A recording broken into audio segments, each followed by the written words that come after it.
కట్టేసి ఏమీ లేకుండా ఏకాంతంగా ఉంటూ కేవలం వెంకటేశ్వర స్వామిని ధ్యానిస్తూ అది ఏకాంతం. ఎందుకు ఉండలేం? ఉండగలం. ఒక అరగంట అభ్యాసం చేయండి రోజుకి. ఎన్ని గంటలైనా ఉండగలుగుతాం. తర్వాత ఏ బంధం మనతో ఉన్నా, ఏ బంధం విడిచిపెట్టినా జీవితంలో చింత ఉండదు. అలాగే విడిచిపెట్టాలని మనం కోరుకోం. మన ధర్మం ప్రకారమే మనం ఉంటాం. భగవంతుడు వేరు చేయొచ్చు, దానికి ఎవరేం చేస్తారంటే అది నేర్చుకోవాలి, అంతేకాదు. ఆతప శీతానిల వర్షవ అరకములై అన్ని ఋతువుల్లోనూ చెట్టు మనుషుల్ని కాపాడుతుంది. ఆతపం ఎండ నుంచి కాపాడుతుంది, శీతాలను చలిగాలి నుంచి కాపాడుతుంది, వర్షం నుంచి కాపాడుతుంది. పైగా ఈ మూడింటి నుంచి కాపాడే రక్షణ ఉన్న చెట్లనే వనస్పతి వృక్షాలు అంటారు. మర్రి చెట్టు, రావి చెట్టు అలాంటి వనస్పతి వృక్షాలు అంటే పువ్వులు పుయ్యకుండానే కాయలు కాస్తాయి. మర్రి పువ్వులు ఉండవు, మర్రి కాయలు ఉంటాయి. రావి పువ్వులు ఉండవు, రావి కాయలు ఉంటాయి. మామూలుగా మీరు మామిడి చెట్టు సహా ఏది చూసినా ముందు పువ్వు వేస్తుంది, తర్వాత కాయ వస్తుంది. అరటి పువ్వు, అరటికాయ, మామిడి పోత, మామిడి పువ్వు, అంతే కదా. కానీ రావి చెట్టు, మర్రి చెట్టు ఇవి ఏమిటంటే విశేషాలు. వనస్పతి వృక్షాలు అంటారు. రోడ్డు పక్కన వీటిని నాటుతారు. పెద్దవిగా వ్యాపించి ఉంటాయి, నీడనిస్తాయి. డాటా వీటి నుంచే తయారు చేస్తారు, అందుకని వనస్పతి అంటారు. అందుకని ఈ వృక్షాల ప్రత్యేకత పువ్వులు పూయకుండానే కాయలు కాస్తాయి. వీటిలో ఈ రావి చెట్టు, మర్రి చెట్టుకు ఉండే ప్రత్యేకత ఎండ నుంచి కాపాడుతాయి. ఆకులు దట్టంగా ఉండి గుబురు గుబురుగా ఉండి చలిగాలి నుంచి కూడా కాపాడుతాయి. ఇంకోటి, ఈ రావి చెట్టుకి మర్రి చెట్టుకు ఒక లక్షణం, కుపోదకం వటఛాయ తాంబూలం తరుణీస్తరం శీతకాలే భవే దుష్టం ఉష్ణకాలే తు శీతలం. బావి నీరు ఒకటి, అంటే బోరింగ్ రిక్కు నీరు ఒకటి, వటఛాయ మర్రి చెట్టు, రావి చెట్టు నీడ ఒకటి, తాంబూలం ఒకటి, తరుణి ఒకటి. పనిలో పని అది కూడా చెప్పారు. ఇవి శీతకాలం వెచ్చగా ఉంటాయట, వేసవకాలం చల్లగా ఉంటాయట. అంటే నిత్యము సేవించవలసిన పదార్థాలు అర్థం. దీనికి ఏమి దోషం లేదు. అందుకని ఎండాకాలం మీరు వెళ్ళి మర్రి చెట్టు నీళ్ళలో కూర్చుంటే చల్లగా ఉంటుంది, శీతకాలం మర్రి చెట్టు నీళ్ళలో కూర్చుంటే వెచ్చగా ఉంటుంది. ఎప్పటికప్పుడు ఏసీ, ఎయిర్ కంఫర్ట్ బ్రహ్మాండంగా ఉంటుంది. ఏసీ, ఎయిర్ కండిషన్, అది ప్రత్యేకం. అందుకని ఆతప శీతాల వర్షం కురిసింది, చిట్టపట చినుకులు పడుతూ ఉంటే చెట్టు నీడకై పరిగెడుతుంటే పాతపాట. వర్షం గురించి కూడా చెట్టు కాపాడుతుంది. వర్షం నుంచి, చలిగాలి నుంచి, ఎండ నుంచి ఇన్ని కాపాడుతుంది. మన జీవితంలో అలా కాపాడుతున్నామా? ఎవరినైనా బాధల నుంచి, ఇబ్బందుల నుంచి మనం ఏమైనా కాపాడామా? ఈ చూపుడు వేలు భగవంతుడు మనకి ఇచ్చింది ఎవరినో బెదిరించడానికి కాదు, ఏడుస్తున్న వాళ్ళ కన్నీళ్లు తోడవడానికి. దాని చూపుడు వెళ్తూనే చూపిస్తాం. అలా చేస్తే చెట్టుతో సమానం. ఇంకా విచిత్రం, పోతన గారు ఎంత గొప్ప భాషావేత్త పండితుడు అంటే చెట్టు వల్ల కలిగే 11 ఉపయోగాల్ని ఒకే సమాసంలో పెడుతున్నాడు. తెలుగు పండితుడు ఉంటే దయచేసి గమనించి పిల్లలకి సమాసాలు చెప్పేటప్పుడు ఇది చెప్పండి, ఈ భాగం చెప్పి సమాసాల వల్ల ప్రయోజనం ఇదని చెప్పండి. గంధ నిర్యాస భస్మ పలాశ అగ్ర మరంద మూల కుసుమ ఛాయా ఫలశ్రేణిచి ఉపకారంబులు చేయునెల్లరకు 11 ఉపయోగాలు ఒకే వాక్యం. త్వక్ చెట్టు బెరడు, ఆయుర్వేదంలో మందు. గంధ దాని వల్ల వచ్చేటువంటి అరగదీసిన గంధం, అదేంటికి రాస్తున్నాం? అన్ని రకాల గంధాలు చెట్టు నుంచి వచ్చినవి, గంధపు చెట్టు సహా. నిర్యాసం అంటే జిగురు, గమ్, బంక, తుమ్మ జిగురు, వేప జిగురు, నిర్యాసం. భస్మం దాని బెరడు కాల్చిన భస్మం, అది ఆయుర్వేదంలో పెద్ద మందు. పలాశం దాని ఆకులు, చిగురాకులు ఎంత మందు. ఆకులు మందులు కదా, ఆకులు వాడతాం అనేక రకాలుగా. మనం రథసప్తమి నాడు ఆకులే వాడతాం. ప్రతి చెట్టు ఆకుకి ఓ ప్రయోజనం ఉంది. అసలు ఆకుల్లో అన్నం తింటాం. అగ్రం దాని చిగురు, చింత చిగురు పప్పు ఎంత బాగుంటుందో. మెంతిపెట్టి మిరపకాయలు ఉంటే ఇంకా బాగుంటుంది. అందుకే పలాశ, అగ్ర, మరందం అంటే మకరందం, పువ్వుల్లో ఉండే మకరందం. పలాశ, అగ్ర, మరంద, మూలం చెట్టు వేళ్లే కదండి. కందమూల ఫలాలు అనేక రకాల ఆయుర్వేద వైద్యంలో వాడేవి. ఈ రకరకాల క్యారెట్లు ఇవన్నీ వేళ్లేగా. కుసుమ దాని పువ్వులు జడలో ధరిస్తారు, దేవుడు పూజకు వాడతారు. ఎన్ని రకాల ప్రయోజనాలు ఉన్నాయి. ఛాయ చెట్టు నీడ, ఫల చివరికి పడు. త్వక్ గంధ నిర్యాస భస్మ పలాశ అగ్ర మరంద మూల కుసుమ ఛాయా ఫలశ్రేణిచే ఉపకారంబులు చేయునెల్లరకు ఈ ఉర్వీజముల్ గంటిరే. హిందూ సాహిత్యం అంతా పురాణాలే, దేవుడే, గుడ్డి నమ్మకాలే అనే వెర్రి వెధవలకి ఈ పద్యంతో సమాధానం చెప్పండి. ఇదంతా పర్యావరణం కాదండి. చెట్టు గురించి వ్యాసం రాయమంటే ఈ త్వగ్గంధ నిర్యాస భస్మ పలాశగ్రమరంద మూల కుసుమఛాయ ఫలశ్రేణిచే అని ఒక్క వాక్యం గుర్తుపెట్టుకుంటే 11 ఉపయోగాలకి 11 పేరాలు రాయొచ్చు. మార్కులు వేయలేరు, అసలు ఎన్ని చేయాలో తెలియదు. 11 పేరాలు అంటే గంధం ఏ రకంగా, పువ్వులు ఏ రకంగా, దేనికి ఉపయోగాలు దానికి పారాగ్రాఫ్ కింద రాసేవారు 11 పేరా. ఆతప సీతారణ వర్షం 3, 14, ఏకాంతంగా ఉండడం 15, అపకారం చేయకపోవడం 16. 16 రకాల ఉపయోగాలకి 16 పేరాల వ్యాసం రాయొచ్చు. 16 పేరాలంటే కనీసం 4 పేజీలు, 20 మార్కులు బ్రహ్మాండంగా వేసేస్తారు. ఇది తెలుగు పండితులైన వాళ్ళు గ్రహించి సమాసాల వల్ల ప్రయోజనం ఏమిటండి, మాకెందుకండి, సమోసా తింటేనైనా ప్రయోజనం ఉంది కానీ సమాసం ఎందుకండి అని ఎవడన్నా అంటే ఇది చెప్పండి. అంత పెద్ద 4 పేజీల వ్యాసాన్ని సమాసం అయితే ఒక్క వాక్యంలో చెప్పదు. త్వగ్గంధ నిర్యాస, ఇదంతా ఒకటే పాదం. త్వగ్గంధ నిర్యాస భస్మపనాశక్రమరంద మూల కుసుమఛాయాపన శ్రేణిచి అంతా కలిపి 1.5 పాదం.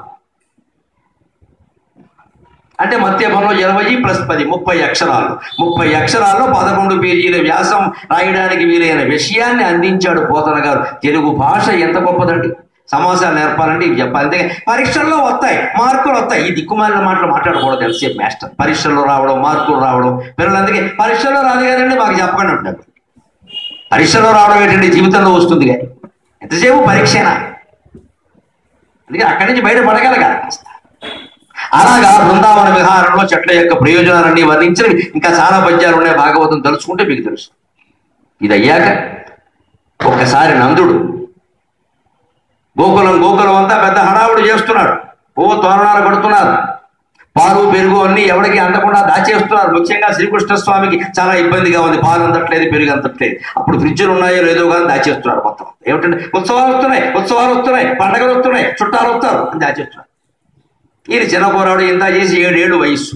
ఏమిటమ్మా ఏమిటో నీకు తెలియదురా, ఊరుకో. ఆయనకి తెలియదు, ఈవిడికే తెలుసు మొత్తం అని. ఈవిడంతసేపు గోలాంగోలము దిప్పి గోగు రజమున్ గోమూత్రము జల్లి తద్బలాంగంబుల గోమయం బలదిరా 12 నామంబుల. ఎన్ని లీలలు ప్రదర్శించినా, ఎన్ని మహిమలు చూపించినా ఢిల్లీకి రాజైనా తల్లి కొడుకే అంటారు. అందుకే అంటే ఆవిడకి అర్థం కావడం. ఊరుకోరా, ఇదో కృష్ణ నీకు ముందే చెబుతున్నా, ఇదివరకు అల్లర్లన్నీ చేయకూడదు అన్నమాట. అలాగేనమ్మా నేను ఏం చేయను, మొత్తం ఆపేత్త కార్యక్రమం, ఇంకేం చేయను, మొత్తం ఆపేత్తడు అంతే, కరెంట్ తీసేసి. ఏమిటి ఉత్సవాలు తండ్రిని అడిగితే, నాన్న నీకు తెలియదమ్మా, మనకి ఇంద్రుణ్ణి పూజించడం అలవాటు. వర్షాలు కురవడానికి ముందు ఇంద్ర పూజ చేస్తాం మనం ఖచ్చితంగా, ఎప్పటి నుంచో చేస్తున్నాం. చెయ్యకపోతే ఇంద్రుడికి కోపం వస్తుంది, అందుకని ఇంద్రోత్సవాలు జరిపిస్తున్నాం రా అబ్బాయి అన్నాడు. అంటే ఇంద్రుడిని పూజించడం అలవాటు కదా. కృష్ణుడు వాడెవడు అన్నాడు. ఆయన వర్డింగ్ అలాగే ఉంటుంది, వాడెవడు అన్నాడు. అయ్యో అపచారం నాయన, నేను అడుగుతున్నాను, నాకు తెలియక చిన్నపిల్లని చెప్పచ్చు కదా, కోపడతారండి. వాడెవడు అన్నాడు. మనం అందరం పుట్టడానికి ఆయనే కాదు. అదే మనం అందరం పుట్టడానికి ఇంద్రుడు కారణమా? ఎక్కడ చెప్పారండి? కర్మమున పుట్టు జీవుడు కర్మమునను వృద్ధి చెందు. బాలకృష్ణుని వేదాంతాన్ని వినండి. మహానుభావుడు 7 ఏళ్ల వయస్సులో చెప్పిన మాట. ఉపనిషత్ పదార్థం, ఉపనిషద్ అర్థం ఉరూకలే బద్ధం అని బిల్వమంగళుడు కృష్ణకర్ణామృతంలో ఎందుకు రాస్తారండి? ఊరికి ఉపనిషద్ అర్థాన్ని మొత్తం స్వామి చెబుతున్నాడు తండ్రికి. ఇంద్రుడి వల్ల చంద్రుడి వల్ల మనం పుట్టడం ఏమిటండి? లేనిపోయే సిద్ధాంతాలు ఇవన్నీ. వాళ్ళెవరండి? అయితే వాళ్ళెవడు పుట్టారట? కర్మమున పుట్టు జీవుడు కర్మమున వృద్ధి చెందు. కర్మమున చెడు కర్మమున పుట్టు జీవుడు కర్మమున వృద్ధి చెందు. కర్మమున చెడు కర్మమే జనుడకు దేవత. కర్మమే జనుడకు దేవత. కర్మము సుఖ దుఃఖములకు కారణమధిప. కర్మము సుఖ దుఃఖములకు కారణమధిప. నాన్నగారు పెద్దవాడు మీకు చెప్పడం కాదు కానీ కాస్త ఆలోచించండి. జీవుడు పుడుతున్నది వాడి కర్మ ప్రకారం పుడుతున్నాడండి. పురుష ప్రయత్నానికి భగవంతుడు స్వయంగా ఎంత ప్రాధాన్యం ఇచ్చి మాట్లాడుతున్నాడో చూడండి. ప్రతిదీ దైవానుగ్రహం అని తోసేకండి దయచేసి. మనం చేయవలసిన పని అంతా చెయ్యాలి. కర్మమున పుట్టు జీవుడు, ప్రతి జీవి పుడుతున్నాడు అంటే పూర్వజన్మ కర్మ మిగిలి ఉండి ప్రారంభవశాత్తు పుడుతున్నాడు. కర్మ మిగిలిన వాడు పుట్టనే పుట్టడు. కర్మములనే వృద్ధి చెందు. వాడు పెరగడం కూడా అంతే. ఎందుకు పెరుగుతాడు? ఆయురన్నం ప్రయచ్చతి. అనుభవించాల్సినవి కొన్ని ఉన్నాయి, మంచో చెట్టో. ఆ అనుభవించే అనుభవాలు అయిపోయే వరకు భగవంతుడు ఏదో రకంగా నువ్వు 3 రోజులు ఉపవాసం ఉండి నీకు తిండి దొరక్కపోయినా 4వ రోజు తిండి పెట్టిస్తాడు. ఎందుకంటే అనుభవించాల్సినవి కొన్ని ఉన్నాయి. సుఖ ప్రారంభాలలాగే దుఃఖ ప్రారంభాలు. అందుకే వేదం చెబుతోంది ఆయురన్నం ప్రయచ్చతి. ఆయుర్దాయం ఉంటే అన్నం అదే వస్తుంది అన్నారు. తప్పదు. మనకు అన్నం రావట్లేదు అంటే పోయే యోగమైనా ఉండాలి. పోయే యోగం లేకుండా బతికే యోగం వస్తే ఎవడో ఒకడు పెడతాడు. పరీక్ష పెట్టడం కోసం వివేకానందుడు అమెరికా వెళ్ళినప్పుడు భగవన్ నామస్మరణ చేస్తూ కూర్చుంటే భోజనం వస్తుందా రాదా నేను బతికే యోగం ఉంటే వస్తుంది, లేకపోతే లేదు. లేకపోతే ఈ దేశంలో ఎవరిని అడుగుతాను నేను, నాకు చెయ్యి చాపడం నాకు ఇష్టం లేదా అని అమెరికాలో దిగిన వెంటనే గూడ్సుబండి ఎక్కి వెళ్ళాడు మహానుభావుడు. వాడెక్కి అమెరికాలో దిగిన వెంటనే ఒక పెద్ద అప్పటికే అక్కడ ఈ ఫ్లైఓవర్లు వంతెనలు ఉండేవి కదా, ఆ వంతెన మెట్ల కింద ఓ స్తంభం దగ్గర కూర్చున్నట్టు ఇలా రామ్ రామ్ రామ్ అనుకుంటూ 3 రోజులు కూర్చున్నాడు. 3 రోజులు ఎవడు చూడాల ఆయనకేసి నీరసం వచ్చేసింది. అనన్యాశ్చింతయంతో మాం అన్నాడు పరమాత్మ. అది జరుగుతుందో జరగదు చూడాల్సింది. లేకపోతే నేనెందుకు వీళ్ళకి చెప్పడం, హిందూ ధర్మాన్ని గురించి నాకే నమ్మకం లేనప్పుడు వెళ్ళిపోతాను. ఆయన నిజైతే అంటే నేను బతికే యోగం ఉంటే నాకు అన్నం దొరుకుతుంది వేదం చెప్పింది. తనని స్మరించేవాడికి ఏ లోటు లేకుండా చేస్తారని భగవంతుడు చెప్పాడు. ఈ 2 నిజమవుతాయా కాదా చూసి తీరతాను. ఇది ప్రయత్నం అంటే. కూర్చున్నాడు. 3 రోజులు గడిచేసరికి ఓ రోజు మధ్యాహ్నం 12కి ఆ ఎదురుగా ఉన్న మేడలో జమీందారీ స్త్రీ ఉంది. ఆవిడ నౌకర్ని పంపింది. ఈయన్ని చూశారు. ఈయన వచ్చి మా అమ్మగారు అక్కడ ఉన్నారంటే మేడలో మిమ్మల్ని రమ్మంటున్నారు, అతిథిగా పిలుస్తున్నారు, అన్నం పెడతాడు. ఆయన ఆశ్చర్యం, ఇదేమిటిది వాడేవాడు, నేను కనపడడం ఏంటి, ముందు అన్నం కావాలిగా. వెళ్ళాడు. భగవంతుడు నమస్కారం, బాగుందా, నువ్వు ఉన్నావు, నాకు అర్థమైందిరా. వెళ్ళాడు. ఆవిడ అన్నం పెట్టింది, తిన్నాడు. ఆవిడ ఎందుకు పిలిచింది తెలుసా? ఈయన రూపాన్ని చూసి మోజులో పడింది. విషయం అది. అంటే ఏదో జరుగుతుందండి. వివేకానందుడు రాముడు కృష్ణుడు అంత అందమైన వాడే. సమస్తమైన 32 మహాపురుష లక్షణాలు మూర్తి భవించిన వాడు. మన భారతీయ చరిత్రలో 4 చెబుతారు. శ్రీరామచంద్రమూర్తి, ఆ తర్వాత శంకరాచార్య స్వామి, గౌతమ బుద్ధుడు, ఆ తర్వాత శంకరాచార్య స్వామి, ఆ తర్వాత వివేకానంద స్వామి. సమస్త 32 మహాపురుష లక్షణాలు మూర్తి భవించిన వాడు. అటువంటి వాళ్ళని చూసి మోజులో పడకుండా ఎలా ఉంటారు? ఆవిడ ఏమిటో చూశానండి, అక్కడికి వచ్చి నేను అలా వెళుతూ చూశాను, కారులో వెళుతాను, మీరు చాలా బాగున్నారు, మనం పెళ్లి చేసుకుందామని వారికి. అమ్మ నీ పెళ్లి చేసుకున్న సంసారం అయితే ఇక్కడికి ఎందుకు రావడం, ఇంత ఫుడ్ ఎట్టిన వాళ్ళు ఇలా మాట్లాడతారా అని చెప్పి ఆయన ఇంతకీ ఏమిటమ్మా నువ్వు పెళ్లి చేసుకున్నాను సాధించేది, ఎందుకంత బలవంత పడతావు? తర్వాత అవకాశం ఇప్పించింది ఆవిడ 5 నిమిషాలు మాట్లాడటానికి. ఆ 5 నిమిషాలు స్వామివారు అక్కడ 5 ఏళ్ళు ఏరేసాడు మొత్తం సామ్రాజ్యాన్ని. ఆవిడ మాట కాదని అనలేడు, అవకాశం ఇప్పించింది, కానీ కోరిక విరుద్ధం. అందుకని చివరిలో ఒకసారి తేడా వస్తే ఆవిడ అలాగే అదే మాట మాట్లాడుతుంటే ఆయన అన్నట్టు ఒక్క మాట, మహాయోగులు ఎలా ఉంటారో తెలుసుకోవాలి, మన పోటీకాళ్ళ అయితే పడిపోతాం అడ్డంగా, ఇన్నిసార్లు అడిగారు బాగుండదు. ఆయన వెంటనే అన్నాడు, ఎందుకమ్మా, ఎందుకు నన్ను పెళ్లి చేసుకోవాలనుకోండి? లేదండి, నాకు వేరే వాంఛలు ఏం లేవండి, మీరు చాలా గొప్ప భక్త కదండి, మహానుభావుడు కదండి, మీ ద్వారా ఒక కొడుకు కలిగితే వాడు మొత్తం ప్రపంచం అంతా ఏలేస్తాడండి, అందుకోసం పడేసే మార్గాల్లో ఇదోటి. ఆయన వెంటనే ఏమన్నాడో తెలుసా? నువ్వు నేను చేసుకోవడం, మళ్ళీ కాపరం, దాని ద్వారా ఓ కొడుకు కలగడం, వాడు గొప్పవాడవడం, ఇవన్నీ అనిశ్చితమైన విషయాలు. వాడు పనికి మళ్ళీ వాడైతే అంచేత అవన్నీ వద్దు, పని చేయి, నన్ను నీ కొడుకుగా పెంచేసుకోమా, నువ్వు నాకు తల్లివి అన్నాడు. అది వివేకానందుడి ప్రశ్న. దమ్ము అంటే అది, ఇంద్రియ నిగ్రహం అంటే అది, ధైర్యం అంటే. వాడు మళ్ళీ మనం చేసుకోవడం, ఎవడో పుట్టడం, ఆ పుట్టిగాడికి మళ్ళీ 16 ఏళ్ళు రావడం, మళ్ళీ ఉపనయనం శుభలేక, పెళ్లి శుభలేక, ఇవన్నీ ఎందుకు వచ్చిన గొడవలమ్మా? అంచేత మా అమ్మ ఎలాగో లేదు, నువ్వు మా అమ్మ అని చెప్పేసుకుంటాను అందరికీ. మీ అమ్మ ఎవరంటే ఫలానా అని చెప్పేస్తా, నన్ను పెంచుకొని ఈ ఆస్తి నాకేమవుతూ, పెంచుకో ఊరికే మా అమ్మ అని చెప్పి అంటే అది అర్థమైంది కదా, వెళ్ళమని చెప్పాడు. అసలు విషయం అది కాదు. పెంచుకోమంటే ఎందుకు పెంచుకుంటారంటే పెంచుకోరండి, అమోహాలు పెంచుకుంటారు కానీ మనుషులు పెంచుకోరు, తెలిసిపోయింది. కానీ ఆయన నియమంలో కూర్చుంటే వచ్చింది, అన్నం పెట్టింది, అన్ని జరిగింది, అవకాశం దొరికింది. అంచేత భగవంతుడి మీద అచంచలమైన విశ్వాసం ఉండాలంటే లెక్క. ఆ విశ్వాసంతో మన పని మనం చేయాలి. కర్మ వల్లే జీవుడు పుడతాడు. అంటే అందుకే అన్నం దొరుకుతుంది ఖచ్చితంగా. మనం అనుభవించాల్సిన కొన్ని ఉన్నప్పుడు మన అన్నం మన దగ్గరికి వస్తుంది, కంగారు పడక్కల. జంతువులకు వస్తున్నాయండి. ప్రతి పావుకి ఏదో ఒక ఎలక దొరుకుతోంది, ప్రతి పిల్లికి ఏదో ఒక ఎలక దొరుకుతోంది, ప్రతి ఎలక్కి దానికి కావలసిన ధాన్యం ఎక్కడో అక్కడ దొరుకుతున్నాయి. ఎన్ని అపార్ట్మెంట్లు కట్టినా సరే దాని లెక్కలు దానికి ఉంటాయి, కంగారు పడక్కలు. కర్మమున పుట్టు జీవుడు కర్మమున వృద్ధి చెందు. కర్మమున జీవుడు మళ్ళీ ఎందుకు చనిపోతున్నాడు? ఇంకా అనుభవించాల్సిన కొన్ని కర్మలు ఉన్నాయా సంచితం, అవి ఈ శరీరంతో అనుభవించడం వీలుగా. అంటే దానికి అవసరమైన శరీరం ఏదో ఎత్తాలి, లేడో కోడో ఏదైనా సరే. ఏమన్నా పేక్ కోసేసాం, దాన్ని మానవ శరీరంతో అనుభవించడం వీలు కాదు. ఏం చేస్తాడు పరమాత్మ? కోడిగా పుట్టిస్తాడు, పశ్చిమ గోదావరి జిల్లాలో పుట్టిస్తాడు, పందెం కోడి కింద వాడతాడు, కోసేస్తాడు, గొడవ వదిలిపోతాడు, పాగోజీకి పంపిస్తాడు, భీమవరం పక్కనే పంపిస్తాడు. మా వాడు అంతా అంతే, పందెం కోడి వాడు దాన్ని జీడిపప్పు పెట్టి పెంచాలి శుభ్రంగా, ఒక కత్తి కోసి. పైగా పందెం కోడి రేట్ ఎక్కువ. మీకు ఇవన్నీ ఎలా తెలుసు అనకండి, ఊరికి పేపర్లో వచ్చి.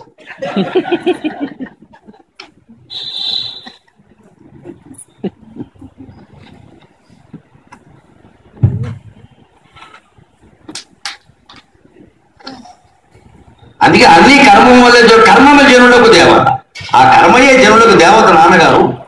అంచేత మీరు ఆ కర్మను నమ్ముకుని మీ పనులేమో మీరు చేయండి. ప్రత్యేకించి ఇంద్రుడిని పూజించాల్సిన అవసరం ఏమిటి?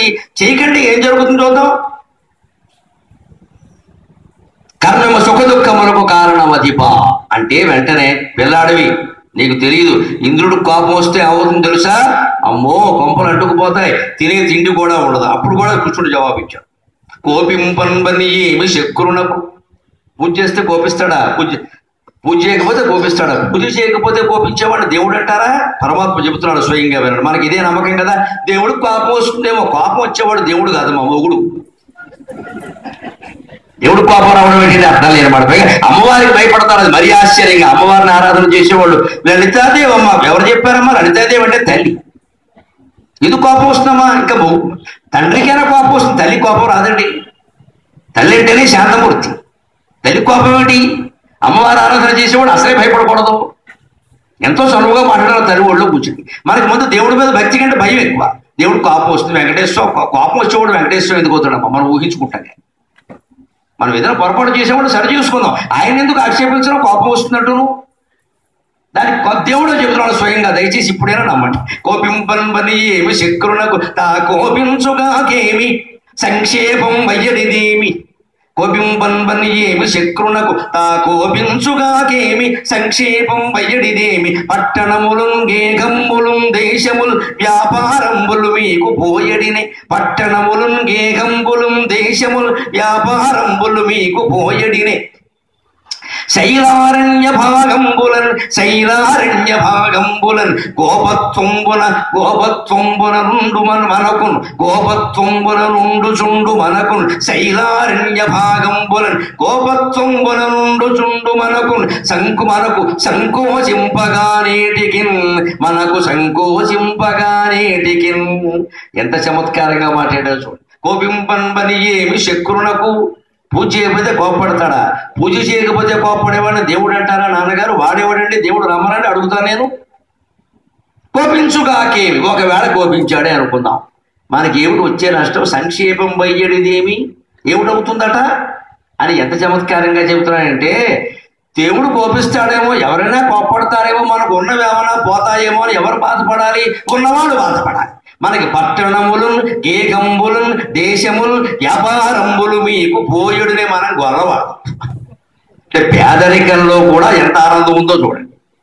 గొల్లవాడు. మనకి పట్టణాలు లేవు, దేశాలు లేవు, ఇళ్ళు వాకిళ్ళు లేవు, కొండలు కోనలు పట్టుకుని తిరుగుతున్నాం. ఇక్కడ వ్యాపారాలు ఏం లేవు, షేర్లు మ్యూచువల్ ఫండ్లు ఏం పోతాయని అడుగుతున్నారు మీరు ఇక్కడ. ఎందుకంటే గొల్లవాళ్ళు పట్టణాల్లో ఉండరు, పల్లెటూళ్ళలో ఉంటారు. అది గుడిసెల్లో ఉంటారు. ఉన్న ఒకటే గుడిసె మళ్ళీ వేసుకోవచ్చు. ఇల్లే పెద్ద పెద్ద ఇళ్ళు ఉండవు, చిన్న చిన్న ఉంటాయి. వాళ్ళ జీవన విధానం అది. గొడ్లు కట్టేసుకోవాలండి. అపార్ట్మెంట్ కట్టి వెనకాల గొడ్లు కడతారా? కుదరదుగా. పెద్ద 5 అంతస్తుల బిల్డింగ్ కట్టి వెనకాల గోవిడ కుదరదుగా. అంచేత పాకల్లోనే ఉంటారు. ఈ పాకలు ఉంటే పోతే. దేశములు మేము గొల్లవాళ్ళు, మనకి రాజ్యం లేదు. రాజ్యాలు ఉన్నవాడు రాజ్యం పోతుందేమో అని సత్యనారాయణ వ్రతం కథలో రాజుగారిని భయపడాలి. మనకి రాజ్యమే లేదయ్యి. ఇంకా వ్యాపారాలు, మనకేం వ్యాపారాలు లేవు, మనం ఐశ్వర్యం కాదు, వ్యాపారంలో నష్టం వస్తుందేమో అనుకోవడానికి. దేని చూసి భయపడతారు మీరు? ఏమీ లేవుగా. పైగా శైలారణ్య భాగంబులను గోపత్వంబున నుండుచుండు మనకు. గోపత్వం ఇక శైల అరణ్య, కొండల్లో కోనల్లో పడి ఎడుతున్నాం నాన్నగారు. కొండలు ఉన్నాయి, అడవులు ఉన్నాయి. ఇవి ఎవడైనా పట్టుకుపోతారా? పట్టుకోమన్నాడు. గొడవలు తారు రోడ్డు మనకి ఇమ్మన్నాడు. కొండలు వాడు పెట్టుకెళ్ళి మన శైలారణ్య కొండల్లో కోనల్లో పడి ఆకు అలము తిని గొడ్లు మేకలు గొర్రెలు మేపును బతుకుతున్నాం మనం ఇక్కడ గొల్లవాళ్ళం. అసలు వాడు శపించడం ఏంటి? కోపపడడం ఏమిటి? ఒకవేళ వాడు శపిస్తే మాత్రం మనకి పోయేది ఏమిటి? అసలు పోవడానికి మనకు ఉన్నదేమిటి? ఈయన గురించి భయపడాలంత మన వృత్తి అంటే లేదని కాదు. నందుడు ఐశ్వర్యవంతుడై యశోదాదేవి రకరకాల ఆభరణాలు దొడిగింది. కానీ గొల్లవాడు కిరాతులు, రకరకాల వృత్తులు, చాకళ్ళు, మంగళ్ళు ఈ దేశంలో పూర్వం ఎలా ఆలోచించేవారు అంటే, మన వృత్తి ధర్మం మన నుంచి ఎవరు లాక్కోనంత వరకు ఇంకేం పోయినా బెంగలేదు. మంగళకి ఆ కత్తి ఉందే, అది శ్రీ మహావిష్ణువు చేతిలో నందకంతో సమానం. మీరు ఏమైనా అనుకుంటారు. నాబోటి పండితుడికి ఈ గొంతు, నాకు ఈ బొబ్బాసి పట్టం ఉందే, చతుర్వేదాలు నాకు అదే ఎక్కువ. ఏం చేయమంటావు? అది పని చేయకపోతే నేను పని చేయ. నాకు ఈ గొంతు ఎంతో, మంగళకి కత్తి అంత, చాకలికి ఆ చాకలి బండ ఉంది అదంతా. దానికి ఆయన పసుపు రాయాల్సిందే, దండం పెట్టాల్సిందే. ఆ బండ లేకపోతే చాకలి. నేను బండ పెట్టుకుని బతికినా బాగుండదు, చాకని గొంతెట్టుకుని బతికినా బాగుండదు, కుదిరేది కాదు. అంచేత నా పోటీగాడు ఏం కోరుకోవాలి? ఎంతసేపు గొంతు బాగుంటే చాలు. ఆస్తులు, అంతస్తులు, వస్త్రాలు, ఈ గొంతు బాగుంటే అవన్నీ వస్తాయి. ఇప్పుడు వస్తున్నాయిగా. ఇది కాస్త దెబ్బతింటే ఇంకెవరు పిలుస్తారండి? బాగానే చెబుతారు కదండి, గొంతు పని చేయట్లా అంట. అంచేత నా ఆస్తి అంతా ఈ బొబ్బాసి కొట్టం. లోపల ఎంత జ్ఞానం ఉంటే ఏమి, ఇది పని చేయాలిగా. ఆ వృత్తి, మన వృత్తి గొల్లవాళ్ళం తండ్రి. మనకు ఒక కర్ర ఉంటే చాలు, గొడ్లు ఉన్నాయి, మేకలు ఉన్నాయి, ఏముంటే అవి కాసుకుంటాం. దేనికి భయపడాలి? అందుకని మీరేమీ ఊరికే దీని గురించి ఆలోచిస్తూ కూర్చోకండి. చేయండి, ఏం జరుగుతుందో చూద్దాం. ఏమీ చేయకండి అని ఏం చేయమన్నాడు? మనకి మూలమైంది గోవర్ధన పర్వతం తండ్రి. ఆ గోవర్ధన పర్వతాన్ని పూజించండి. అది చూడండి స్వామి చెబుతున్నమాట. ప్రకృతి శక్తులే దేవత. అగ్నిని పూజించడం అంటే, అందుకే బ్రాహ్మణుల ఇళ్లలో ముందు ఆ పొయ్యి అంటించగానే అగ్నికి దండం పెట్టుకుంటారు. అందరూ పెట్టుకోవాలి. గ్యాస్ పొయ్యి అయినా పెట్టుకోవాలి. గ్యాస్ పొయ్యి కదా అనకండి. అగ్ని ఈ కాలంలో అగ్ని అలాగే ఉంటాడు అంతే. అంతేకాదు బ్రాహ్మణులు అయితే మా గిళ్లలో ఆచారంగా అప్పుడు చూస్తున్నారు, భార్యని భార్య అనరు, అగ్నిహోత్రం అంట. నా అగ్నిహోత్రం ఊళ్ళో లేదని ఎక్కడికి వెళ్ళింది? పుట్టింటికి వెళ్ళింది, అక్కడ అంటిద్దామని.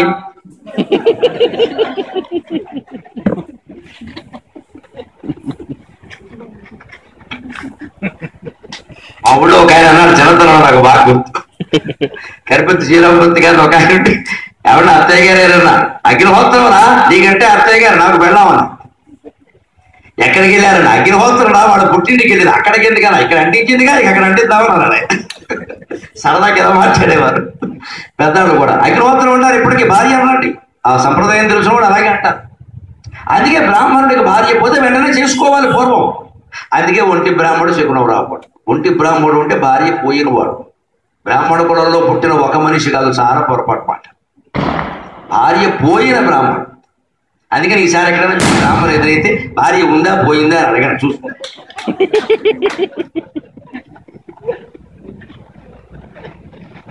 ఇవన్నీ సెంటిమెంట్లు అనవసరంగా ఏర్పడ్డాయండి లోకంలో. ఒంటి బ్రాహ్మణికి మన పనికి ఏం సంబంధం?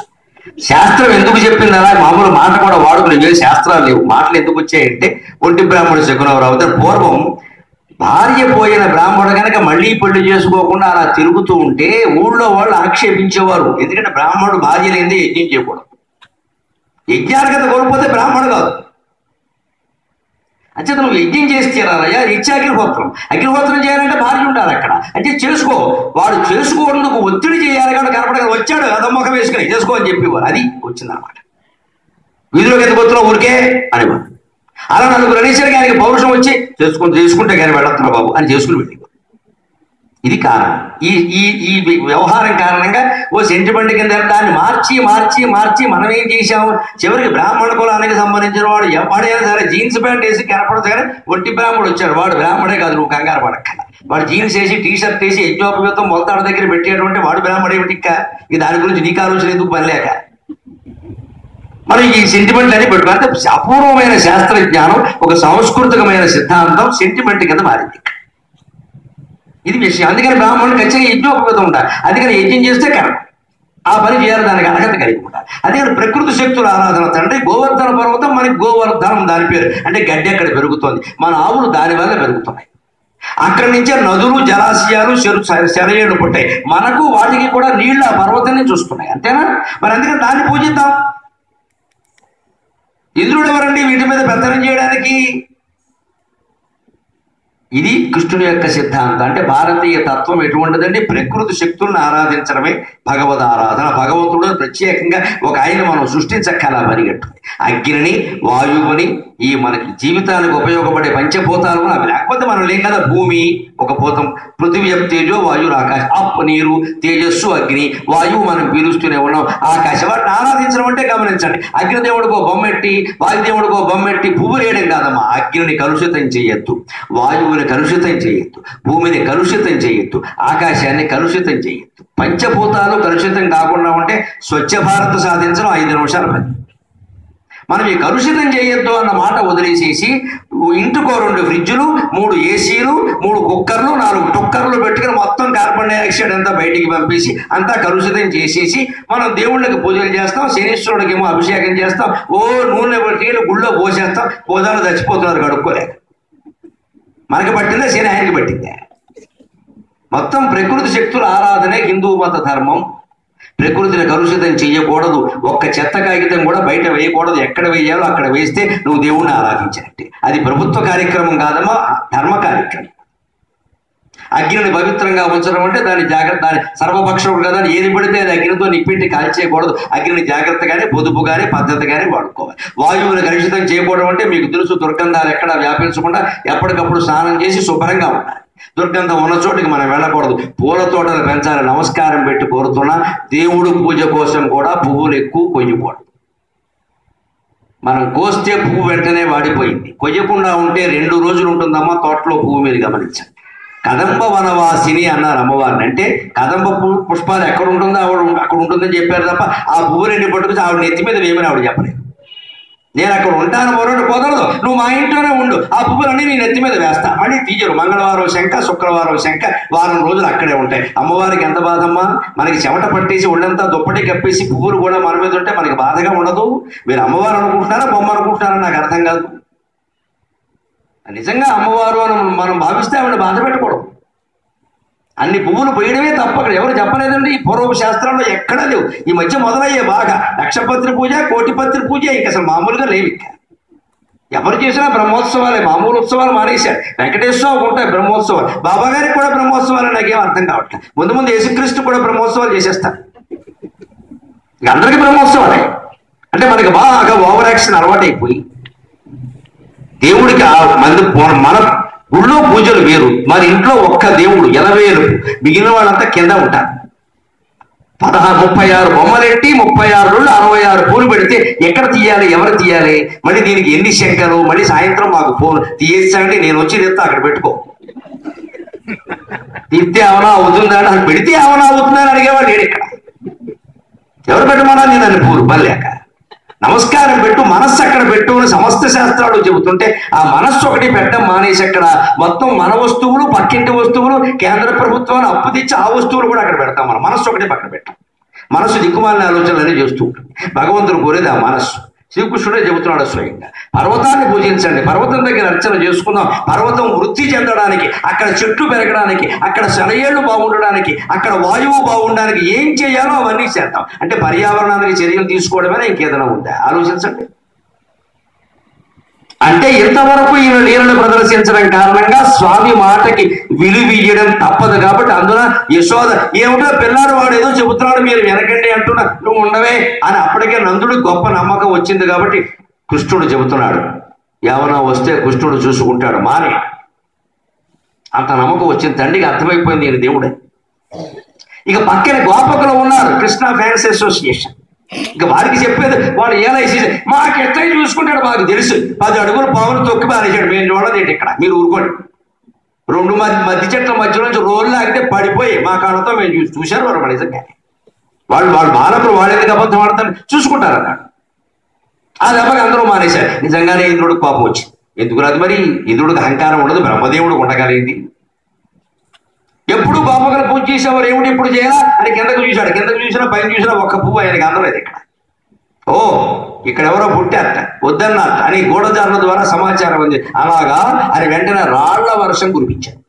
గోకులం అంతా రాళ్ల వర్షం కురిపించాడు. ఆశ్చర్యకరంగా అందరూ కృష్ణుడి కేసు చూస్తుంటే, మీరు ఏం కంగారు పడకండి, వాడు రాళ్ల సంగతి, వాడి జవరాల సంగతి నేను చూస్తాను కదా, మీకు ఎందుకు ఆ గొడవ?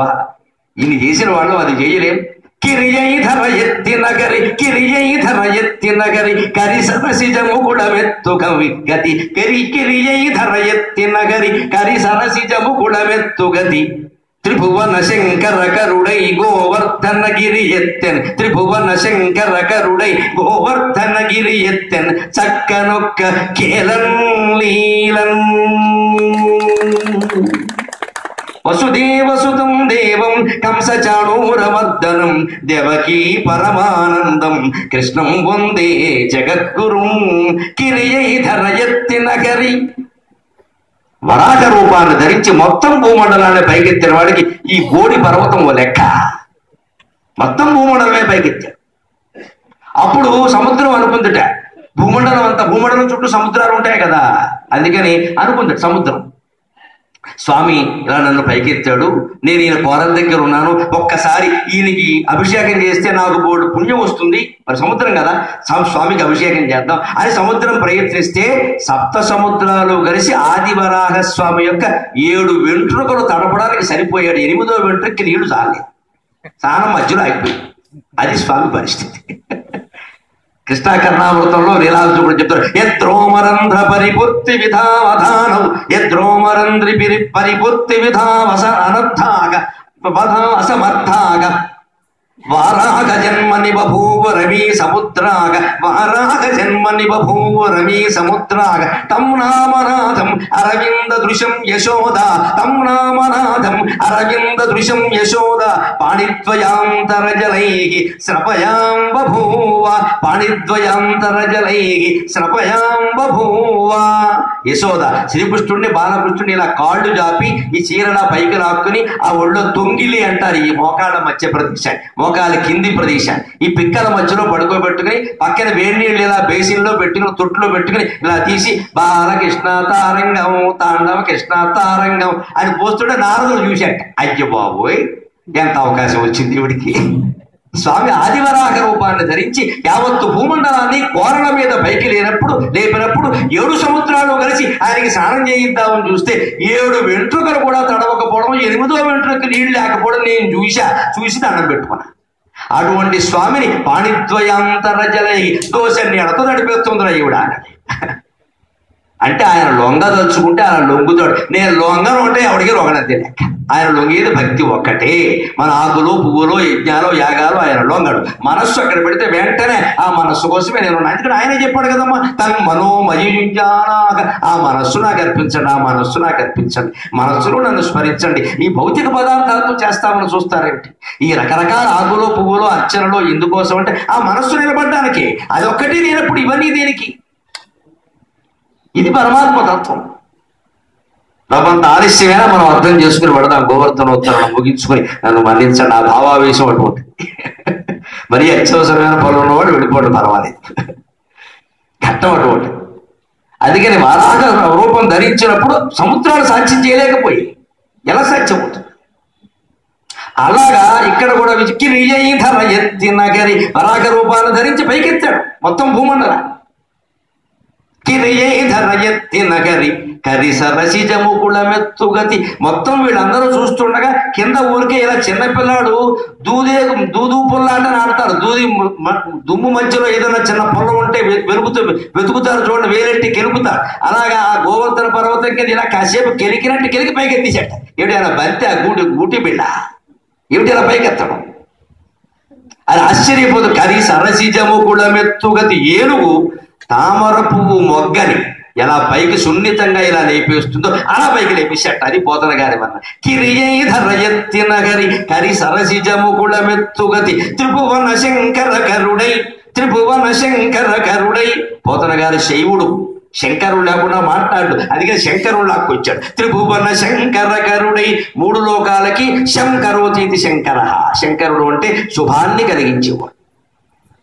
అందుకని 3 లోకాలకి మంగళం కలగాలనే ఉద్దేశంతో, ఎవ్వరికి ఎటువంటి హాని కలగదు, దేవేంద్రుడు గర్వం నశించాలనే ఉద్దేశంతో ఒక్కసారిగా ఆయన అలా పైకెత్తాడండి. గోవర్ధనగిరి ఎత్తెన్ చక్కనొక్క కేలన్ లీలన్. ఒకే ఒక్క కుడి చేతి యొక్క చిటికెన వేలు, నేను ఇంకా ఈ చూపుడు వేలు చూపిస్తున్నా, చిటికెన వేలు పైకి లేపి పైకెత్తాడు. ఆ ఎత్తాక విచిత్రం, రకరకాలు ఉంటారు మనుషుల్లో. గోపికలు వాళ్ళకి నిష్కల్మషమైన భక్తి అని మళ్ళీ 2వ మాట ఉండదు. ఇంకా వాళ్ళు వెంటనే కిందికి వెళ్ళిపోయారు.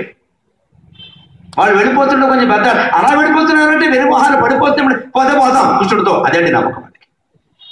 కృష్ణుడు ఆపుతాడు మాకు తెలుసు అనలేదు వాడు. పోదాం కృష్ణుడితో. ఏంటంట పో అది కిందకి వెళ్ళిపోయారు వాడు. అంత ధైర్యం, అంత నమ్మకం భక్తులు అంటే వాడు. వీళ్ళు వెళ్ళగానే వాళ్ళతో బంధుత్వం ఉన్నవాళ్ళు, తల్లులో తండ్రులు తమ్ముళ్ళు ఎవరోనో మా వాళ్ళు వెళ్ళిపోయాక మేమెందుకు అని కొంతమంది వాళ్ళ కోసం వెళ్ళిన వాళ్ళు ఉన్నారు. ఇంకొంతమంది మహానుభావులు ఉంటారు, జన విజ్ఞాన వేదికని వాళ్ళు వెళ్ళాలి. మేమే ఇంద్రుడు రాడలేనయ్యో దీనికంటే మీద పడితే చచ్చిపోతాం అజ్ఞానంగా. మంది జనార్దన వేదిక, వాళ్ళదేమో జన విజ్ఞాన వేదిక. అందుకని వాళ్ళు వెళ్ళకుండా బయట నిలబడ్డారు. వాళ్ళకి రాళ్ళవాన ఖాయం.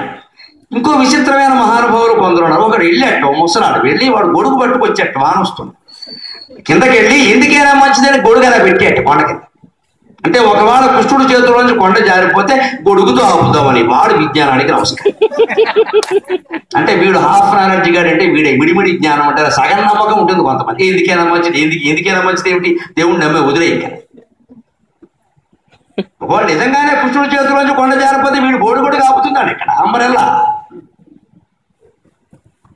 మన నమ్మకాలు కొన్ని అలాగే ఉంటాయి. దేవుడికి భారం వదిలినట్టే వదిలి ఎందుకైనా మంచిదిలే అని మళ్ళీ మొరడతాడు. ఇక్కడ నువ్వు వేలెట్టుకున్నావు అంటే ఆ పని బాగా నడుస్తుంది. నేను మొహమాటం లేకుండా చెబుతున్నానమ్మా. నాకు ఏదైనా పెద్ద సమస్య వచ్చిందనుకోండి ఆలోచించాల్సింది. నేను ఆలోచించను ఎక్కువ. ఓ 10 ఏళ్ళు అయింది నేను ఎక్కువ ఆలోచించడం మానేసి. చాలా గర్వంగా చెబుతాను ఆ విషయం, ఆనందంగా. మా ఇంట్లో కూడా మీకు ఎందుకు ఆలోచిస్తారు ఆ సమస్య నాకు చెప్పండి అంట. చెబుతారు. చెప్పాక నవంబర్ 14వ తేదీ నీకు చెప్తాను చెప్పండి నేను జవాబు. అంతవరకు మాట్లాడకండి. అప్పుడు వస్తుంది ఇది. ఎందుకు ఆలోచిస్తారు? నేను చెప్తాను కదా. నాకు వదిలేయండి. నా కుటుంబమా మీ కుటుంబమా? నేను కదా యజమాన్ని. పోతే నా బరువు పోతుంది. మీకేంటంటే ఉండండి. నేను చెబుతా. ఇవాళ ఏంటి 18వ తేదీ కదా, 28వ తేదీ చెప్తా. మాట్లాడకండి. ఈ లోపు నా దగ్గర కదపకండి. అంతే 28వ తేదీ చెప్పేస్తా.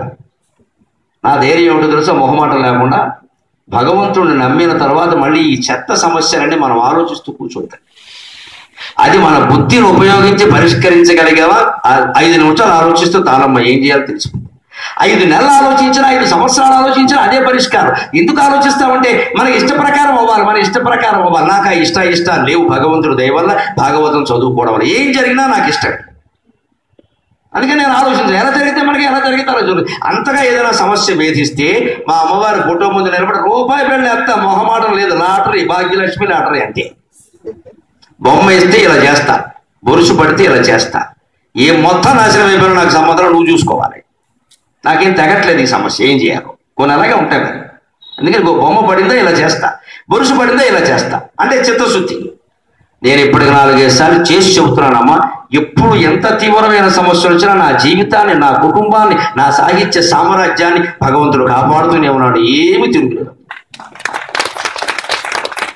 ఎప్పుడు నాకు అన్ని అనుకూలంగానే జరిగే. ప్రతికూలంగా ఒక్కటి కూడా ఇంత చేస్తే చెక్క బొమ్మ మా అమ్మవారు. ఏం మీ ఇళ్లలో ఉన్నంత గొప్ప శ్రీచక్రాలు ఏం మా ఇంట్లో లేవు. ఒట్టి చెక్క బొమ్మ. నేను ఆవిడ బొమ్మగా అనుకోలేదు ఎప్పుడు కూడా. మా అమ్మాయి అనుకున్నాను. అంటే ఇది నమ్మకం. మళ్ళీ ఇందులో ఏం చేయాలి? కపటం అండి. ఈ గొడుగు పెట్టేవాడు నమ్మకం ఏంటో తెలుసా? వీడు బొమ్మ బొరుసు వేస్తూ ఏమంటాడంటే బొరుసు పడితే బాగుండు అనుకుని అది పనికిరాదు. ఏం పడాలనేది ఆవిడ నిర్ణయిస్తుంది కానీ మళ్ళీ నువ్వు నిర్ణయం దేనికి? ఇక్కడ ఏది జరిగినా సిద్ధంగా ఉండాలి అంతే. అప్పుడు ఖచ్చితంగా భగవంతుడు ఎవడు తన మీద పూర్తిగా ఆధారపడ్డాడు సంపూర్ణ శరణాగతి అంటారు. సర్వధర్మాన్ పరిత్యజ్య మామేకం శరణం వ్రజ అహం త్వా సర్వ పాపేభ్యో మోక్షయిష్యామి మా శుచః అని ఎవడు ఆశ్రయిస్తాడో వాడిని కాపాడి తీరతాడు. అంత తిరుగులేని నమ్మకం ఉండాలి. ఇప్పుడు ఆ నమ్మకాలు ఎలా ఉన్నాయో తెలిసింది కదా, గోపికలకే ఉంది. అందుకని పాప వీళ్ళు కొంతమంది ఈ విజ్ఞాన వేదిక గ్యాంగ్ అంతా బయట ఉండిపోతే కృష్ణుడికి జాలేసింది. అయ్యి పాపం వాళ్ళకి ఏమవుతుందో అని. బాలుండి తడు కొండ దొడ్డది, మీ అపనమ్మకం నాకు తెలుసు. బాలుండి తడు కొండ దొడ్డది మహాభారంబు శైరింపగా జాలండోయని దీని కింద నిలువన్ శంకింపగా బోలదు. బాలుండి తడు కొండ దొడ్డది మహాభారంబు సైరింపగా జలండోయని దీని క్రింద నిలువన్ శంకింపగా బోలదు. ఈ శైలంభోనిధి జంతు సంయుత ధరాచక్రంబు పైబడ్డ, ఈ శైలంభోనిధి జంతు సంయుత ధరాచక్రంబు పైబడ్డ నాకేలల్లాడదు బంధులార నిలుడు ఈ క్రిందన్ ప్రమోదంబుగన్.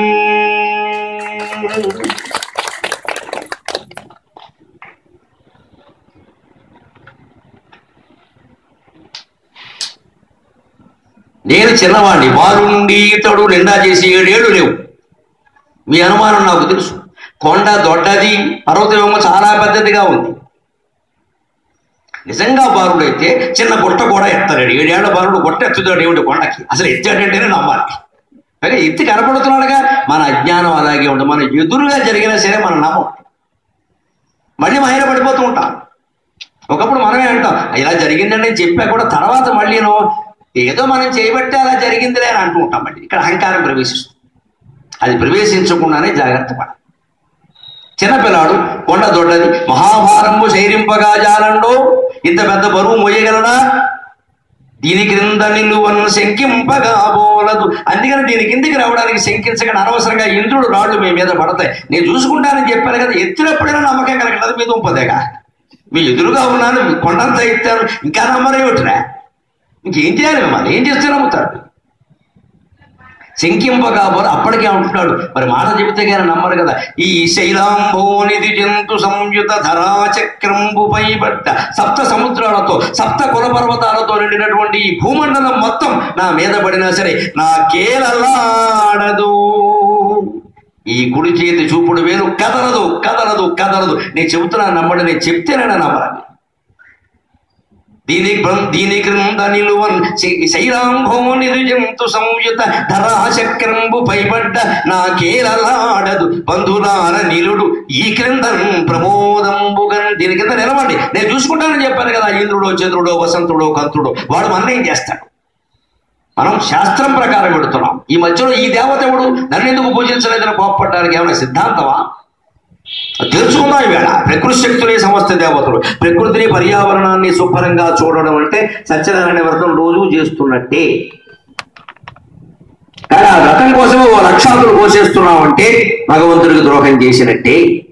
అది మన సిద్ధాంతం. ఖచ్చితంగా నాకు మొహమాటం లేకుండా మాట్లాడడం మనం ఉన్నది చెప్పడమే నా బాధ్యత. భగవంతుడు మాకు యజ్ఞోపగతాన్ని ఈ కండువాన్ని వేసింది సత్యాన్ని చెప్పడం తప్ప జనాన్ని మాయలో ముంచమనక. ఇప్పుడు పోతన గారు తన అద్భుత కవితా శక్తిని ఉపయోగించి ఆయన చేతి వేలి మీద ఉన్నటువంటి గోవర్ధన పర్వతాన్ని గొడుగుతో పోల్చి వర్ణిస్తున్నాడు. ఆ ఒక్క విషయాన్ని చెప్పుకుని మనం సెలవు తీసుకుంటాం. సరిగ్గా వాన వస్తుంటే గొడుగు పట్టుకుంటాం కదండి, దానికి గొడుగు కామ అంటారు. కామ ఇలా ఉంటుంది, ఇలా పక్కన ఇలా వంకరగా తిరిగి ఉంటుంది. ఆ పైన గొబ్బ, ఆ గొడుగు గుడ్డ ఉంటుంది ఇలాగ గుండ్రంగా. కొంతమంది బాగా ధనవంతులైన వాళ్ళు పూర్వం ఆ గొడుగు చివర ముత్యాలు కట్టుకునేవాడు. గొడుగు ఇలా పోసలు ముత్యాలు వెత్తం కొద్ది వైభవం దానికేముంది. లేని వాడు తాటే గొడుగు పట్టుకునేవారు, అది వేరే విషయం. అందుకని సరిగ్గా ఈ కామ, ఆ పైన గొబ్బ, దాని చుట్టూ ఉండే ముత్యాలు రత్నాలు రకరకాలు కట్టేవారు ఇంక వైభవాన్ని బట్టి. అవన్నీ ఏమిటి ఇక్కడ అనుకోకుండా కుదిరిపోయేట. హరిదోర్దండము కామ హరిదోర్దండము కామ గుబ్బ శిఖరంబు ఆలంబి ముక్తావళు పరగంజారెడి తోయ బిందువులు ఆలంబి ముక్తావళు పరగంజారెడి తోయ బిందువులు గోపాలంగనా భంగహాసరుచుల్ రత్నజయంబుగాక గోపాలంగనా భంగహాసరుచుల్ రత్నజయంబుగాక అచల ఛత్రంబు శోభిల్లే తగ్గిరిభిద్దుర్మద భంగియై జలధరాక్రిన్న ప్రజారంగియై. గొడుగుతో పోల్చి వర్ణిస్తున్నాడు పోతన గారి కవితా శక్తి. హరిదోర్దండము కామ, శ్రీకృష్ణుడు యొక్క చెయ్యి ఆ గొడుగుకి కామట. ఇలా పట్టుకున్నాడుగా. మరి పర్వతానికి కింద కామ ఎక్కడ ఉంటుంది? ఈయన చెయ్యే. గొబ్బ శిఖరంబు, ఆ పర్వత శిఖరమే పైన గుండ్రంగా ఉండే గొబ్బ. ఆలంబి ముక్తావళు పరగంజారెడి తోయ బిందువులు. ఇంద్రుడు వర్షంతో పాటుగా రాళ్ల వర్షం కదా కురిపిస్తున్నది. అందుకని వడగళ్ళు పడినా రాళ్లు పడినా వర్షం కూడా పడుతుందిగా. ఆ కొండ చివరి భాగాల నుంచి కురుస్తున్న జల బిందువులన్నీ గొడుక్కి చివర అందంగా పేర్చినటువంటి ముత్యాల్లో ఉన్నాడు. ఏం వర్ణన, ఏం ఊహండి. ఆలంబి ముక్తావళులు బరగంజారిన తోయ బిందువులు. ఇక బాగా ధనవంతులైన వాడు రత్నాలు పగడాలు కూడా పెట్టుకుంటారు. పైగా పర్వతం మీద, గోవర్ధన పర్వతం, హిమాలయ పర్వతం లాంటి వాటి మీద రత్నాలు పగడాలు ఉంటాయి సహజంగా. ఆ రత్నాలు పగడాలు అంటే పగడాలు ఎర్రటి కాంతితో ఉంటాయి, రత్నాలు రకరకాల కాంతులతో ఉంటాయి. మరి ఈ రత్నాలు పగడాలు ఎక్కడున్నాయి అంటే మావాడు మా కృష్ణుడే ఎత్తాడు అని గోపికలందరికీ బ్రహ్మాండంగా, వాళ్ళంతా ఆయన పార్టీ, పూర్తి సబ్జెక్టును తీసుకున్నవాడు, సంపూర్ణమైన విశ్వాసం. అందుకని వాళ్ళు చక్కగా నవ్వుతున్నట్ట. వాళ్ళ కళ్ళల్లో ఉండే ఎర్ర జీరలు, నల్ల జీరలు, తెల్ల జీరలు అవి రకరకాల రత్నాలుగా, పగడాలుగా, మడులుగా, మాణిక్యాలుగా ప్రకాశిస్తున్నాయట. ఆ భగవంతుని మీద విశ్వాసం అటువంటిది. గోపాలంగన అభంగహాస రుచులు, గోపికల యొక్క కళ్ళల్లోంచి వస్తున్న 3 రకాల కాంతులు ఉన్నాయి. అవి రత్నాలుగా, పగడాలుగా, ముత్యాలుగా, మాణిక్యాలుగా ప్రకాశిస్తున్నాయట. గోపాలంగన అభంగహాస రుచుల్ రత్నచయంబుగాగా అచల ఛత్రంబు శోభిల్లి, కొండ అనే గొడుగు ప్రకాశిస్తుందయ్యా. ఏమిటి దానివల్ల ప్రయోజనం? ఈ గొడుగు వల్ల గిరిభిద్దుర్మద భంజియై, పర్వతాలను సైతం నేను పగలగొట్టగలిగా, వాటి రెక్కలు ఛేదించగలిగా అని ఇంద్రుడు గర్వం. ఈ కొండని ఏమీ చేయలేకపోయాడు. వాడు పగలగొట్టిన పర్వతాలు హిమవత్ పర్వతం, మాల్య పర్వతం, గంధమాదన పర్వతం లాంటి వాటితో పోల్చుకుంటే ఇదో గుట్ట. అంతటి వాడికి అంత పని చేసిన వాడిని ఇప్పుడు ఈ గుట్టని ఏం చేయలేకపోతున్నా అంటే ఎంత బతికి ఇంటి వెనకాల చచ్చాడంటే అలా తయారైంది ఇంద్రుడి పరిస్థితి. గిరిభిద్దుర్మద భంజియై, అందుకే వాడాడు పోతన గారు. పర్వతాన్ని ఛేదించగలిగారనే గర్వం ఉన్నటువంటి ఇంద్రుడు గర్వాన్ని దెబ్బ కొట్టిందండి శ్రీకృష్ణుడు యొక్క ఛత్రం. అంతేకాదు జలధర క్లిన్న ప్రజారంజియై, ఆ మేఘాల తాకిడికి, ఆ ఉరుములకి, ఆ వడగండకి భయపడిపోతూ జీవితం ఏమైపోతుందో అని కంగారు పడిపోతున్నటువంటి గోపీ జనానికి అంతటికి వాళ్ళ కన్నీళ్లు తుడిచి నేనున్నాను కదా అనేటువంటి గొప్ప ధైర్యాన్ని ఇచ్చింది. హరిదో దండము కామ గుబ్బ శిఖరంబు ఆలంబి ముక్తావళుల్ పరగంజారెడు తోజ బిందువులు గోపాలంగనాపంగహాసరుచుల్ రత్నజయంబుగాగ అచల క్షత్రంబు శోభిల్లె తద్గిరిభిద్దుర్మద భంజియై జలధరా క్లిన్న ప్రజారంజియై.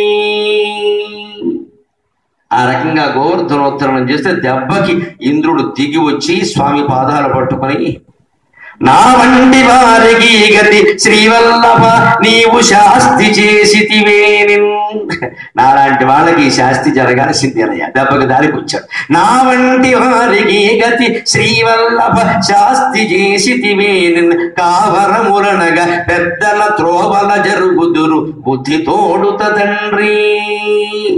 నాలాంటి పెద్దవాళ్ళకి, ఐశ్వర్యవంతులకి, ఒళ్ళంతా కళ్ళున్నాయని మురిసిపోయే వాళ్ళకి, దేవేంద్రలోకం తప్పితే భూలోకం ఎప్పుడూ చూడని వాళ్ళకి ఈ గర్వభంగం నువ్వు చెయ్యాల్సిందేనయ్యా, నీకు దండం పెడుతున్నా తండ్రి, నన్ను వదిలేయనా.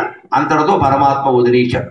అప్పుడే ఒక్క మాట మనకి విష్ణు సహస్రంలో ఓ మాట ఉంటుంది, అనిరుద్ధ సురానందో గోవిందో. ఆ గోవింద శబ్దం ఎలా వచ్చింది అంటే అనిరుద్ధ సురానందో గోవిందో గోవిదాంపతి. దానికి మామూలుగా తాము విందయితి ఇది గోవింద అని పెద్దలు చెప్పిన నిర్వచనం ఒకటి ఉంది. కానీ విష్ణు సహస్ర భాష్యంలో శంకరాచార్య స్వామి చక్కని అర్థం చెప్పారు.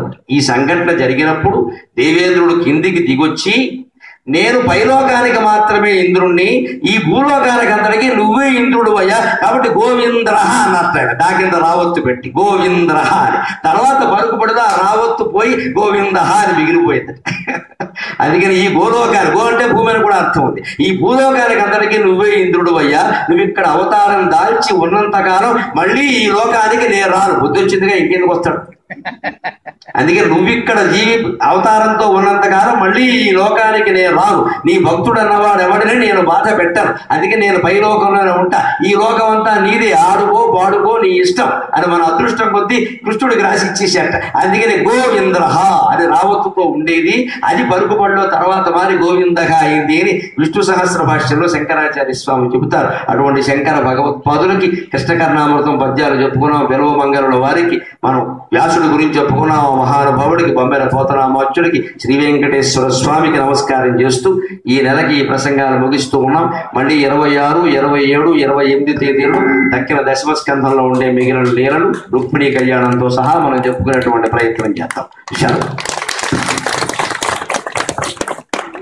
వెంకటయ్య గారు పైకి రండి.